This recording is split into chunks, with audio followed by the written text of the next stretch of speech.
शुरू करते हैं सोशल साइंस सब्जेक्ट के टीचिंग एग्ज़ाम के लिए यानी टीजीटी टीचर के लिए इम्पोर्टेंट 20 क्वेश्चन। आज के लिए पहला क्वेश्चन है, दंती दुर्ग जिसने हिरण्य गर्भ नामक एक अनुष्ठान स्थापित किया वह कौन था। यानी कि यहाँ पर पूछा गया है, दंती दुर्ग जिसने हिरण्य गर्भ नामक एक अनुष्ठान किया वह था। पहला ऑप्शन है चोल राजा था, दूसरा ऑप्शन है राष्ट्रकूट प्रधान था, तीसरा ऑप्शन है प्रतिहार प्रधान था, चौथा ऑप्शन है पल्लव प्रधान था। तो आपका राइट आंसर होगा यहाँ पर, यानी राष्ट्रकूट प्रधान ने दंती दुर्ग हिरण्यगर्भ नामक एक अनुष्ठान किया। तो आपका राइट आंसर होगा ऑप्शन नंबर सेकंड। दूसरा क्वेश्चन है, यह किसने लिखा है कि रजिया अपने भाइयों से कहीं अधिक योग्य तथा सक्षम थी। तो पहला ऑप्शन है अल-बरूनी, दूसरा ऑप्शन है मिनहाज ए सिराज, तीसरा ऑप्शन है बदायूनी और चौथा ऑप्शन है जियाउद्दीन बरनी। आपका राइट आंसर होगा यहाँ पर मिनहाज ए सिराज। यानी कि मिनहाज ए सिराज ने ये अपनी बुक्स में लिखा था कि जो रजिया जो थी वो अपने भाइयों से कहीं अधिक योग्य थी और इन्होंने मुग़ल जो सल्तनत थी उसके ऊपर काफ़ी कुछ लिखा है। इसके अलावा भी आपका राइट आंसर होगा ऑप्शन नंबर सेकंड, यानी मिनहाज ए सिराज।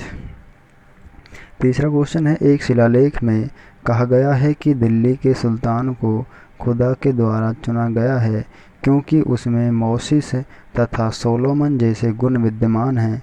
दिल्ली का वह सुल्तान कौन था जिसके बारे में इस शिलालेख में ये सारी चीज़ें लिखी गई हैं, वह सुल्तान कौन था। ए ऑप्शन है सिकंदर लोदी, बी दूसरा ऑप्शन है बलबन, तीसरा ऑप्शन है फिरोज शाह तुगलक और चौथा ऑप्शन है अलाउद्दीन खिलजी। आपका राइट आंसर होगा चौथा ऑप्शन अलाउद्दीन खिलजी। अलाउद्दीन खिलजी के बारे में एक शिलालेख में ये चीज़ें लिखी गई हैं कि दिल्ली का सुल्तान यानी अलाउद्दीन खिलजी खुदा के द्वारा चुना गया है क्योंकि उसमें मोसिस तथा सोलोमन जैसे गुण विद्यमान हैं। तो एक शिलालेख में ये चीज़ें अलाउद्दीन खिलजी के बारे में लिखी गई हैं। चौथा क्वेश्चन है, ईस्ट इंडिया कंपनी के शासन के दौरान किस राजस्व बंदोबस्त के अंतर्गत राजस्व एकत्र करने और उसे कंपनी को अदा करने की जिम्मेदारी गांव के मुखिया को सौंपी गई थी। तो पहला ऑप्शन है जमींदारी बंदोबस्त, दूसरा ऑप्शन है रियतवारी बंदोबस्त, तीसरा ऑप्शन है स्थाई बंदोबस्त और चौथा ऑप्शन है महालवारी बंदोबस्त। आपका राइट आंसर होगा चौथा ऑप्शन, यानी कि महालवारी बंदोबस्त जो था ईस्ट इंडिया कंपनी के शासन के दौरान। ये इस बंदोबस्त को महालवारी नाम का जो बंदोबस्त था, इसके अंतर्गत ये चीज़ें थी कि गांव का जो मुखिया होगा वो राजस्व एकत्रित करेगा और कंपनी के लिए अदा करेगा। यानी कि इसमें एक लाइन में कह सकते हैं कि महालवारी बंदोबस्त के अंतर्गत गांव का मुखिया राजस्व एकत्रित करके और कंपनी के लिए भेजता था या फिर सौंपता था। पांचवा क्वेश्चन है, प्रथम विश्व युद्ध ने किस प्रकार भारत की आर्थिक और राजनीतिक स्थिति बदल दी। तो प्रथम विश्व युद्ध ने भारत के क्या थी औद्योगिक क्षेत्र में क्रांति लाई थी। पहला ऑप्शन है भारतीय राष्ट्रीय कांग्रेस की राजनीतिक गतिविधियां पर 6 वर्ष के लिए रोक लगा दी गई। दूसरा ऑप्शन है कीमतों में भारी गिरावट होने से जन सामान्य लाभान्वित हुए। तीसरा ऑप्शन है अनेक रियासतों में अंग्रेजी शासन के विरुद्ध बगावत कर दी। चौथा ऑप्शन है युद्ध ने औद्योगिक वस्तुओं की मांग में वृद्धि कर दी जिससे भारतीय उद्योगों का विस्तार हुआ। आपका राइट आंसर यहाँ पे ऑप्शन नंबर 4 है, यानी कि जब प्रथम विश्व युद्ध शुरू हुआ तो उस युद्ध में क्या था कि जो औद्योगिक वस्तुएं थी उन सभी की कमी महसूस होने लगी क्योंकि जो मांग थी उनकी वो अधिक बढ़ गई। उद्योगों की खासकर खाद्य से संबंधित जो उद्योग थे और लड़ाई से संबंधित जो वहाँ पे चीज़ें निर्मित होती थी उन सभी की मांगें बढ़ गई और उनकी पूर्ति के लिए यहाँ पर अधिक उत्पादन होने लगा भारत में, जिसके कारण औद्योगिक वस्तुओं की क्या है वृद्धि हुई यहाँ पर उनके निर्माण में, जिससे क्या है भारतीय उद्योगों का विस्तार हुआ। तो आपका राइट आंसर होगा ऑप्शन नंबर 4। छठा क्वेश्चन है, निम्नलिखित में से कौन सा मरुस्थल का एक उदाहरण है? पहला ऑप्शन है लद्दाख, दूसरा ऑप्शन है सुंदरबन और तीसरा ऑप्शन है कोंकण और चौथा ऑप्शन है पश्चिमी घाट। आपका राइट आंसर यहाँ पर पहला ऑप्शन है लद्दाख। यहाँ पर दो ऑप्शन तीन गलती से डल गए हैं ये, तो इसमें ये दूसरा ऑप्शन सुंदरबन है। तो आपका right answer first option Ladakh मरुस्थल है एक। सातवां क्वेश्चन है, निम्नलिखित कथनों में से कौन सा कथन पृथ्वी की स्थिति के संबंध में सत्य है? पहला ऑप्शन है पृथ्वी का अक्ष एक वास्तविक रेखा है जिसके कक्षीय समतल से 66.5 डिग्री का कोण बनाती है। यानी कि जो पृथ्वी का जो अक्ष है वो उसको एक रेखा माना जाए तो उसका जो कक्षीय तल है उसके समतल से 66.5 डिग्री का कोण पृथ्वी बनाती है। दूसरा ऑप्शन है पृथ्वी का अक्ष एक वास्तविक रेखा है, यानी पृथ्वी के अक्ष को एक वास्तविक रेखा माना जाए और पृथ्वी के अक्ष से जब देखा जाए तो इसके कक्षीय समतल से जो है 23.5 डिग्री का कोण ये पृथ्वी अपना बनाती है। तो तीसरा ऑप्शन है पृथ्वी का अक्ष एक काल्पनिक रेखा है। यहाँ पर क्या है, वास्तविक रेखा की बात हो रही है, यहाँ पर काल्पनिक रेखा की। तो दो ऑप्शन तो यहीं पे गलत हो गए क्योंकि यहाँ पर वास्तविक रेखा दी गई है जबकि जो पृथ्वी का अक्ष है वो एक काल्पनिक रेखा है। ये चीज़ ध्यान रखती है सबसे पहले तो पृथ्वी का अक्ष जो है काल्पनिक रेखा है और इसका जो कक्षीय जो समतल है उससे 66.5 डिग्री का कोण पृथ्वी बनाती है। चौथा ऑप्शन है पृथ्वी का अक्ष एक काल्पनिक रेखा, ये ठीक है, जो इसके कक्षीय समतल से 23.5 डिग्री का कोण बनाती है। तो कक्षीय समतल से 23.5 नहीं बल्कि 66 डिग्री का कोण बनाती है ये काल्पनिक रेखा। जो पृथ्वी का अक्ष है या फिर जो पृथ्वी की काल्पनिक रेखा है ये क्या है, ये पृथ्वी का 66 डिग्री का कोण इस समतल अक्ष से यहाँ पर ये बनाती है। तो ये आपको यहाँ पर इस तरह से क्वेश्चन भी आ सकता है कि पृथ्वी के अक्ष से कितना कोण बनाती है पृथ्वी अपने अक्ष से। तो यहाँ पे पूछा गया है थोड़ा घुमा करके, यानी कि पहले अक्ष को एक काल्पनिक रेखा बताया गया है, फिर उस काल्पनिक रेखा से उसका कोण पूछा गया है कि कितना है। तो 66.5 डिग्री है सीधे सिंपल। तो आपका राइट आंसर होगा ऑप्शन नंबर थर्ड।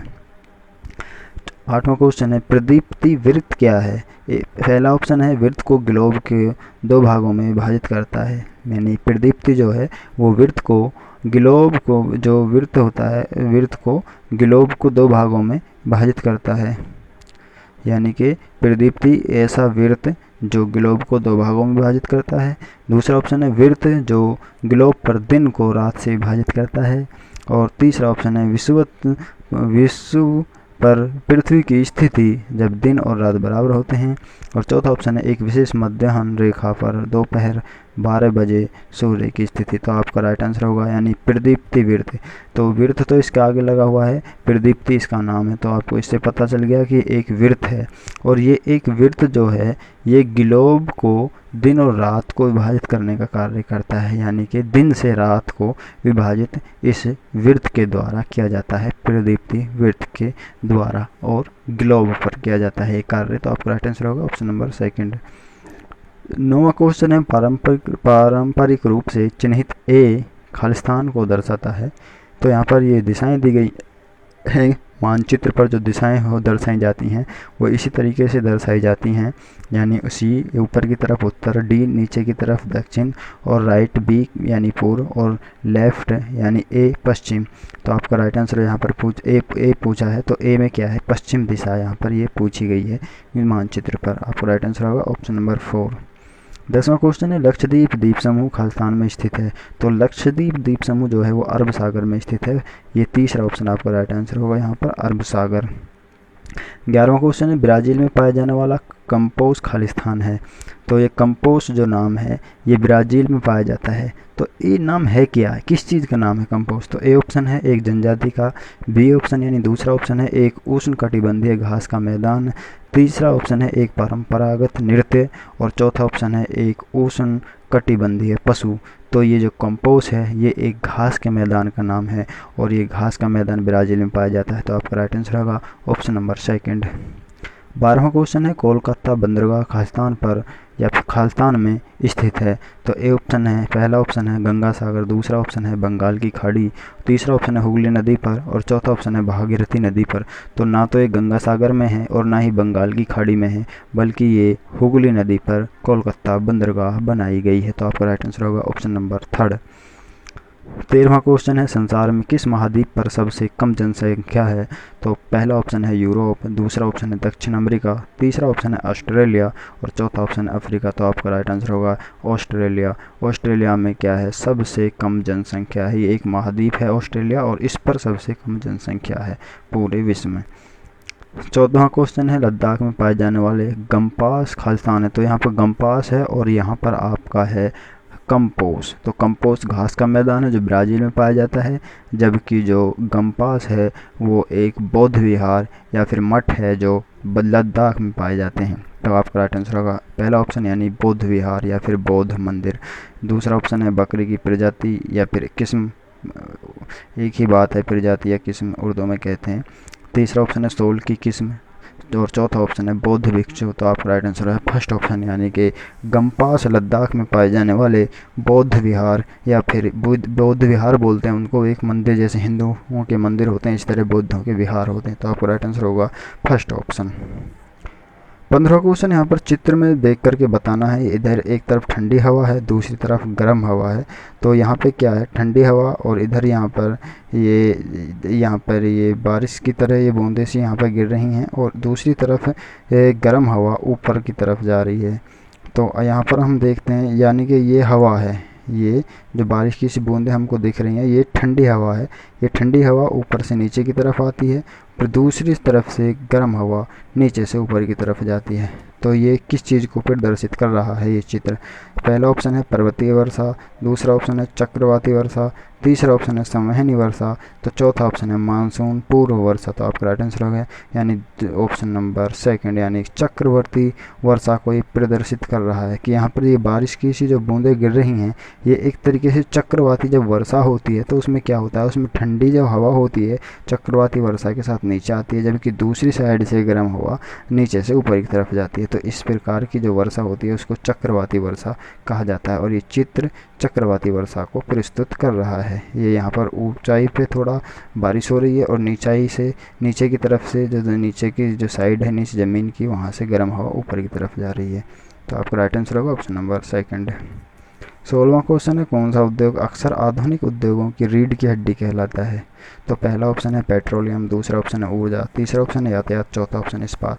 तो यहाँ पर बहुत से बच्चे कंफ्यूज हो जाते हैं, वो पेट्रोलियम लगा देते हैं यहाँ पर। तो आपका राइट आंसर यहाँ पर इस्पात है।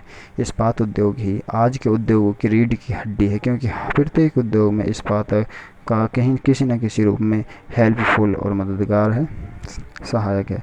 17वां क्वेश्चन है ऑर्गेनिक खेती के बारे में। तो यहाँ पे पहला ऑप्शन है फसल की पैदावार में वृद्धि करने हेतु रासायनिक उर्वरकों का प्रयोग किया जाता नहीं, ऑर्गेनिक में रासायनिक उर्वरकों का प्रयोग नहीं किया जाता। दूसरा ऑप्शन है फसल की पैदावार बढ़ाने के लिए बीज का प्रकार में संशोधन किया जाता है यानी जीन्स जो होती है उसका, तो ये भी नहीं किया जाता, बल्कि ऑर्गेनिक में तो क्या है देसी जो बीज होते हैं अपने उन्हीं को उगाया जाता है। तीसरा ऑप्शन है प्राकृतिक खाद तथा कीटनाशकों इसको कीटनाशकों यानी पेस्टिसाइड का प्रयोग किया जाता है। तो यहाँ पर आपका राइट आंसर होगा ऑप्शन नंबर थर्ड यानी कि यहाँ पर प्राकृतिक खाद और कीटनाशकों का, यहाँ पर हम कीटनाशकों का प्रयोग इसमें ऑर्गेनिक खेती में कर सकते हैं क्योंकि ये एक तरीके की फसलों की बीमारी है और इससे बचाना आवश्यक है, इसलिए कीटनाशकों यानी पेस्टिसाइड का प्रयोग हम कर सकते हैं। लेकिन खाद के रूप में हम रासायनिक उर्वरक का प्रयोग नहीं करेंगे बल्कि प्राकृतिक खाद का प्रयोग करेंगे, यही ऑर्गेनिक खेती है। तो आपका राइट आंसर होगा ऑप्शन नंबर थर्ड।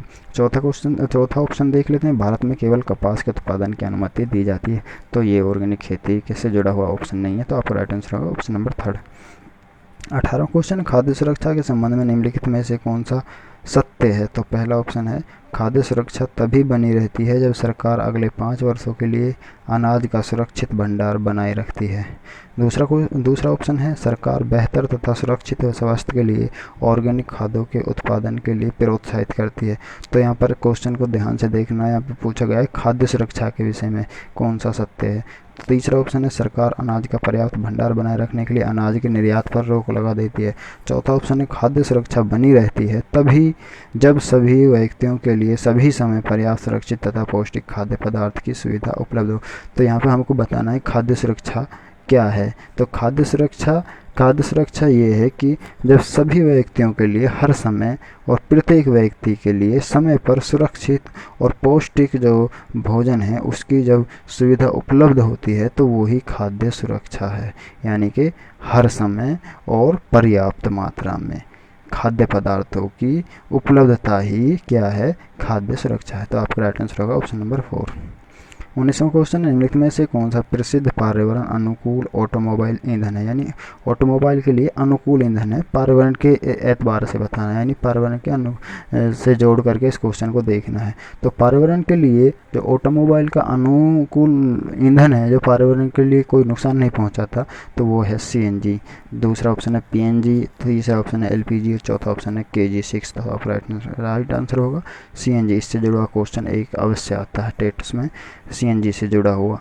तो आपका राइट आंसर होगा फर्स्ट ऑप्शन, यानी CNG ऑटोमोबाइल का एक ऐसा ईंधन है जो पर्यावरण के लिए अनुकूल है।